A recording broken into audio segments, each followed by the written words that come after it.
Welcome back in my channel. आपको पिछली video में मैंने बताया था कि किस तरीके से डेटा स्ट्रक्चर की कैटेगरी डिफाइन की गई है, और मैंने पिछली वीडियो में यह भी बताया था कि मेमोरी डायनामिकली एलोकेट कैसे होगा। उसके बारे में मैं अगली वीडियो बनाऊंगा।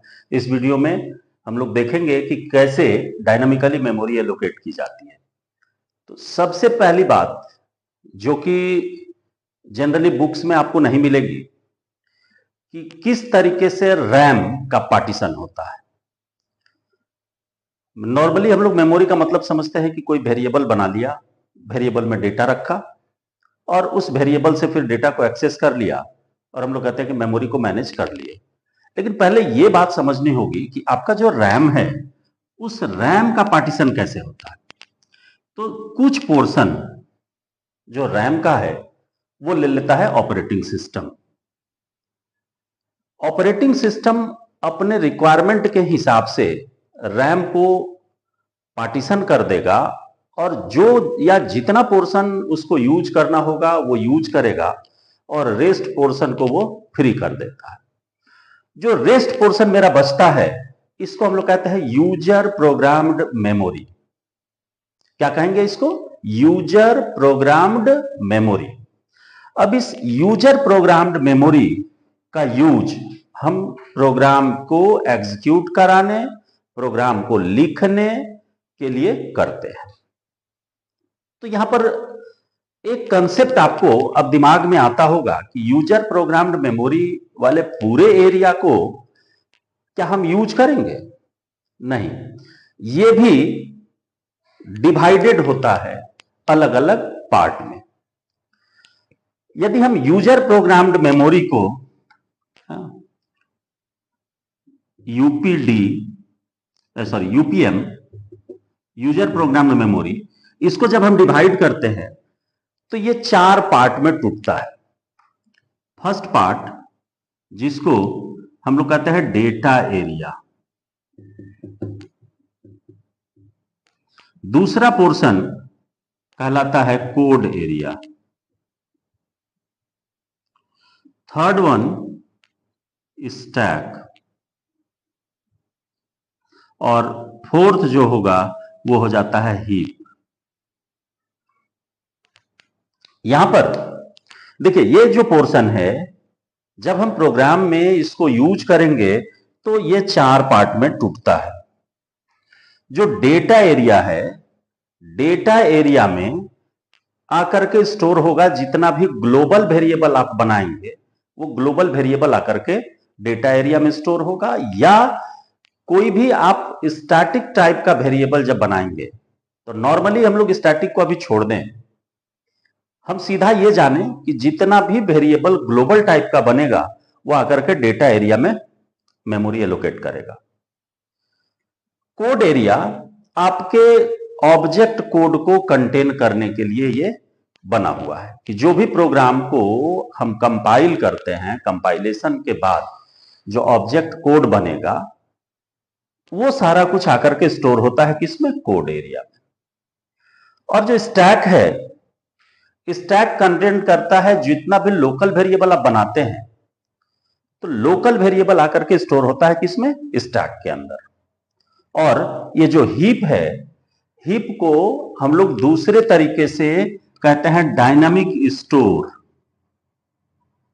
डायनामिक स्टोर, ये डायनामिक स्टोर क्या है कि वो मेमोरी, मैंने कल वाली वीडियो में भी ये बात रिपीट की थी कि वो मेमोरी जो रन टाइम में एलोकेट हो और यूज नहीं होने पर रन टाइम में ही उसको डीएलोकेट कर लिया जाए, तो इस तरह के मेमोरी के मैनेजमेंट को हम लोग डायनामिक मेमोरी कहते हैं कि जो रिक्वायरमेंट के हिसाब से बनाई जाए और जब जरूरत नहीं हो तो उस मेमोरी को वहां से रिलीज किया जा सके। तो इस तरह के मेमोरी को हम लोग कहते हैं कि ये डायनामिक मेमोरी है और ये आकर के स्टोर होता है किसके अंदर? हीप के अंदर। यानी कि हीप को हम रन टाइम में हीप के अंदर मेमोरी को एलोकेट करा सकते हैं और आवश्यकता नहीं रहने पर डीएलोकेट कर सकते हैं। लेकिन स्टैक के अंदर जो मेमोरी बनेगी वो मेमोरी कंपाइलेशन के समय एलोकेशन होता है, और जब तक प्रोग्राम का टर्मिनेशन नहीं होता है तब तक उसका कंजम्पशन रहेगा। यानी कि स्टैक ऑटोमेटिकली रिक्लेम नहीं होता है, इसको जब तक प्रोग्राम का टर्मिनेशन नहीं होगा तब तक इसको हम खाली नहीं कर सकते हैं। तो जहां तक मेमोरी एलोकेशन की बात है कि डायनामिकली मेमोरी एलोकेट कैसे करेंगे, तो सी लैंग्वेज में इसके लिए 3 एलोकेशन के लिए और एक डी एलोकेशन के लिए फंक्शन दिया हुआ है। तो फर्स्ट फंक्शन मेमोरी एलोकेशन के लिए देखेंगे तो ये मिलेगा मेलॉक, दूसरा है सी एलॉक और तीसरा फंक्शन है रीएलॉक। और चौथा जो फ्री कर फंक्शन है वो डी एलोकेशन के लिए यूज किया जाता है, फ्री। तो मेलॉक सिंगल मेमोरी एलोकेशन के लिए यूज किया जाता है। सीएलॉक हम डायनामिक स्टोर यानी कि डायनामिक एरे यदि बनाने की जब बात होगी तो उस जगह पर यूज करेंगे सीएलॉक को। और रीएलॉक ये मेमोरी को रिफ्रेश करने के लिए यूज करते हैं, या मेमोरी के साइज को चेंज करना रहेगा। जैसे मान लीजिए फर्स्ट टाइम हम 2 बाइट कंज्यूम कराए हैं, अब हमको 4 बाइट चाहिए, तो इस जगह पर हम नई मेमोरी नहीं बना करके बल्कि रीअलॉक से उसको हम दोबारा रिफ्रेश कर सकते हैं। और जो फ्री फंक्शन है, फ्री फंक्शन का काम है कि जो डायनामिकली मेमोरी किसी भी फंक्शन के थ्रू एलोकेट किया गया है तो उसको रिमूव करने के लिए मेमोरी से यूज किया जाता है फ्री को। और ये जितना भी फंक्शन आप देखते हैं जो कि अब ये चारों मेमोरी के एलोकेशन के लिए, ये बहुत सारे हेडर फाइल्स में आपको मिल जाएंगे। जैसे stdlib.h में भी मिल जाएगा, और इसके अलावा alloc.h में भी मिलेगा, malloc.h में भी मिल जाता है। तो stdlib को यदि हम यूज करें तो उससे मेरा काम आसानी से चल जाएगा। तो इसमें एक फंक्शन जो पहला है, यदि हम डेटा स्ट्रक्चर को देखते हैं तो डेटा स्ट्रक्चर में 2 फंक्शन हमको यूज होना है। पहला मेमोरी एलोकेशन के लिए एट ए टाइम हमको एक ही मेमोरी एलोकेट करने की आवश्यकता होगी, एक से ज्यादा मेमोरी को एलोकेट करने की। मेलॉक से सिर्फ सिंगल मेमोरी एलोकेट होगा, ये हर हमेशा आपको याद रखना है। इसके बाद दूसरा जो फंक्शन है जो यूज होगा डीएस में वो है फ्री। फ्री एक बार में एक मेमोरी को फ्री करता है, यानी रिक्लेम करता है, मेमोरी से उसको हटाता है। तो मेनली हमको अब ये जानना है, इस 2 को हम लोग बाद में देखेंगे, इस दोनों फंक्शन की उतनी आवश्यकता नहीं है, हमको मेलॉक और फ्री से मतलब है। तो यहां पर एक चीज और मेंशन करने का है कि जब हम डायनामिक मेमोरी को मैनेज करेंगे तो दैट मीन्स कि मेमोरी का एलोकेशन जब डायनामिकली होगा तो ये उसके एड्रेस को रिटर्न करेगा। जिस मेमोरी लोकेशन को एलोकेट करता है उस मेमोरी के एड्रेस को ये रिटर्न करता है। तो आप पहले ही जानते हैं कि पॉइंटर वेरिएबल एक ऐसा वेरिएबल है जो कि किसी भी दूसरे सेम डेटा टाइप के वेरिएबल के एड्रेस को कंटेन करता है। तो इसका मतलब है कि डायनामिक मेमोरी को जब हम मैनेज करेंगे तो उसके एड्रेस को रखने के लिए पॉइंटर वेरिएबल का यूज करना पड़ेगा। तो आइए एक छोटा सा प्रोग्राम लेकर के आपको मेलॉक और फ्री का एक एग्जाम्पल बताता हूं।